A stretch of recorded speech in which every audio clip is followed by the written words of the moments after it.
Hey there, John Morris here, johnmorrisonline.com. Welcome back to another episode of John Morris Show. So, before I get into why my wife hates me, I imagine that a lot of you see yourself as an honest person, I would assume. But today, as we get into what I'm going to get into, what I'm talking about is a really kind of deep-seated, difficult honesty, the kind that can be painful. And most importantly, being painfully honest with yourself.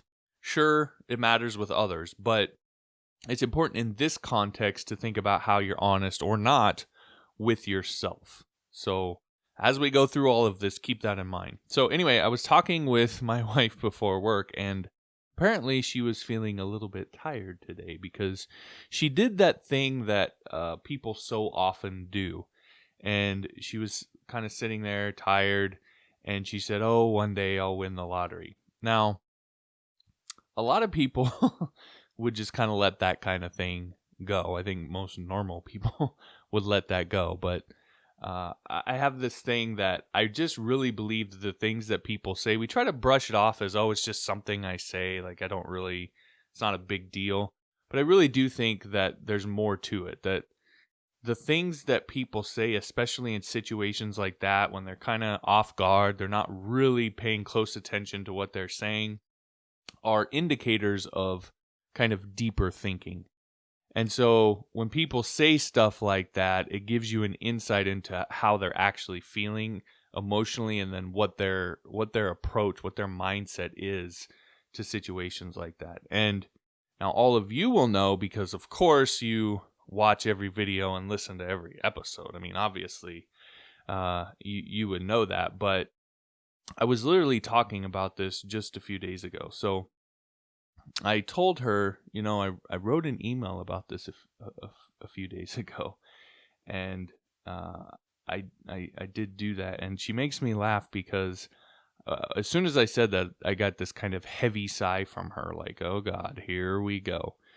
And so I told her, the subject line was "Stop Waiting for Godot." Now, actually, technically, if you're on my newsletter, which, by the way, you should be, johnmorrisonline.com, it's right there. But the subject line was actually "Stop Waiting for Godot." I was trying to do some cool play between code and Godot, but I didn't want to explain all to that to her. But anyway, "Stop Waiting for Godot." So she kind of stared at me blankly like, am I supposed to know what that means? Oh no, of course I'm not supposed to know, but you're totally going to tell me anyway, even if I don't want to hear it. So, well, get on with it already. Now, if you've been in any sort of relationship, you probably know what that that look looks like. So anyway, I said it's this play about these two guys who are waiting for this other guy named Godot who never shows up. Now, as soon as I said that, to her credit, she immediately got what I was saying about this idea of waiting for something outside of ourselves to come in and like magically make our lives all better and so forth. And that's what that email was about. But I got an instant eye roll and a smirk from her as soon as I said that. And then she kind of tapped me on the stomach and said, "Okay, I'm off to work." So I know that I am that guy when it comes to that kind of stuff. But what fascinates me and what I want to talk about today is the reaction, her reaction, but more importantly, your reaction to cognitive dissonance. So here's the technical term. According to cognitive dissonance theory, there's a tendency for individuals to seek consistency among their cognitions, their beliefs, opinions, values, etc. When there is an inconsistency between attitudes or behaviors, i.e. dissonance, something must change to eliminate the dissonance. And it's that last line that I think is really important. Something must change to eliminate the dissonance. So in that moment when I challenged her thinking, and it was a subtle way, it wasn't like this confrontational thing, but I challenged her thinking and I created some dissonance, she had to make a choice. So she had to decide whether she was going to change her thinking and change her approach and change her mindset, or she was going to somehow justify and rationalize her thinking to be able to continue to think that way. Now, I don't know what she did, right? Because she left, but she had to do something because it's very uncomfortable mentally to remain in dissonance. Now, I imagine there's probably some people out there who can do that, but I would guess it's pretty rare. And even then, I'm not exactly sure what the value of being able to do that would be. But most people, if they have this sort of kind of cognitive dissonance, there's just no choice. They have to do one thing or another, either change their thinking or rationalize it some way, because we have to mentally, we feel like we have to resolve that dissonance somehow. So the big question is, how do we resolve it? Do we really look into the challenge and the idea and our own ideas and our own beliefs and evaluate them and look at them close and see if maybe we should change our thinking?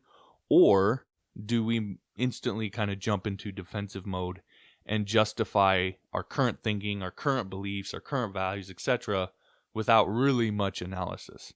Now, this matters because I believe that these are the critical moments that in large part make the difference between really successful people and everyone else. And it goes back to what I mentioned about in the beginning about painful honesty with yourself. Right? This is, forget me, right? This is all a conversation that you're having with yourself. So, for example, I'm sure there are a lot of these videos and episodes and podcasts and even emails, if you're on the email list, that you look at and read, and the things that I say that challenge you in some way. Maybe they offend you, maybe they piss you off, all of that. That's kind of the point. That's a big reason why I do this. But again, what ultimately matters isn't me. It's you and how you react. And that doesn't mean you have to ultimately agree with everything I say. That's not where I'm going with this. But when something challenges you and creates that dissonance, do you challenge yourself to evaluate it? Do you challenge yourself to really look at it, to really understand a different point of view and try to see if maybe you should change your thinking? Or maybe it's that you don't completely change your thinking, but you find something of value that you can add to what you already believe, that can upgrade what you already believe. Or maybe it's simply that by going through it, you reinforce more what you already believe. You become more confident in it. You become more certain of it, which has value in itself. But do you challenge yourself to do that analysis, to do that evaluation, or do you instantly jump to just justifying and rationalizing your current thinking? So here's what I believe is the truth. Growth requires discomfort. And if you're living in a career or a life or a situation right now that you don't like, that isn't what you want it to be, know that in order to break out of that, to get out of that, you're going to have to get out of your comfort zone. You're going to have to do things that are at times uncomfortable, that are scary, entertain ideas that are different from what you already think, that are mentally uncomfortable, that create dissonance. And you might just have to change some of the ways you think about certain things. But none of that can happen if you just instantly rationalize it all away. If you can't be painfully honest with yourself. So more than code, more than knowing this or that PHP function, all of that, what underlies it all, it's mental mastery that leads to technical mastery. I firmly believe that. So some things to think about. Can you be painfully honest with yourself? To the point that it can be excruciating at times to actually admit the truth to yourself. Can you challenge yourself mentally? Can you push yourself outside your comfort zone? You need to find a way to say yes to those things. And it's not going to be easy. It's not going to be comfortable. But if you want to get from where you're at to where you want to go, you're going to have to do that. You're going to have to change some of the things that you think, some of the things that you believe in order to get there. So, that said, one of the more challenging ways of thinking that I've found among developers that's hard to change is how they go about like kind of the career side of things, getting hired at a job, getting work, or selling services or products, etc. Lots of people, and developers in particular, seem to have a lot of bad ideas about how business and sales and marketing and all of that stuff works. And I see it a lot with freelancers trying to get work on Upwork in particular. And there's a bunch of these bad ideas. So things like trying to be everything to everybody, or it's a numbers game. I don't know how many times I've heard that. Like, that is the thinking behind all of the people who just go around copying and pasting bid responses or bid responses to projects on Upwork. They just copy and paste the same thing over. It's just a numbers game, right? And to me, that's just it's never worked. It's a very low value way of thinking about it. So that's one of them. These clients are all cheapskates, or all of the developers on there are just going to lowball and I'll never be able to compete. I'll never be able to get anywhere. All of that stuff, just on and on and on. All just lots of bad ideas about this stuff. Now, here's the thing about this. There are plenty of freelancers who are insanely successful on sites like Upwork. They're there. They make money hand over fist, and they don't really try too hard to get new work. It just kind of rolls in, and they get to pick and choose the projects and the clients that they want to work with. They get the cream of the crop. It's not really a question of if. You can take 5 minutes and go on there and look through the freelancers and see them. You'll see their lifetime earnings and all of that stuff. They're there. They absolutely are there. So again, it's not a question of if, it's a question of how. How do they do it? What steps do they take? What do they say, etc. So if you want to get the answers to those questions, then you will want to make sure and have access to the next episode of my Get Paid to Code training series that goes live on June 3rd. Because I'm going to actually log into my own account and I'm going to walk you step by step through my own process. How I find the best jobs, how I find the best clients, how I analyze the job description, how I analyze the client profile, all of that to pull out the information that I think is pertinent in terms of my response, in terms of my decision whether or not to work with that client, all of that.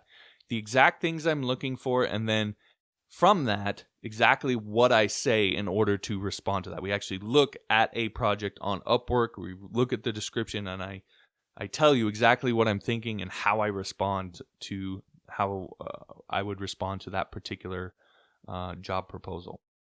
Now, the thing about it is a lot of it will probably challenge the way that you think about this stuff.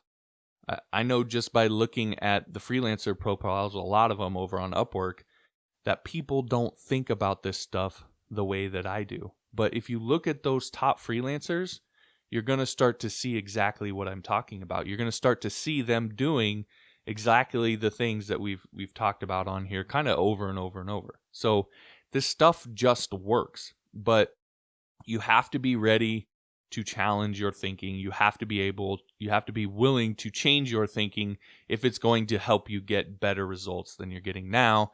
And it'd be difficult for me to believe that you could go from wherever you're at now, if you're not happy with where you're at, to where you want to go, to a place where you would be happier without having to change a single idea, a single belief, a single value, etc. That is going to be required as a part of that process. And a lot of what I talk about in this training is probably going to do that. It's going to challenge you in that way. So you have to be ready for that.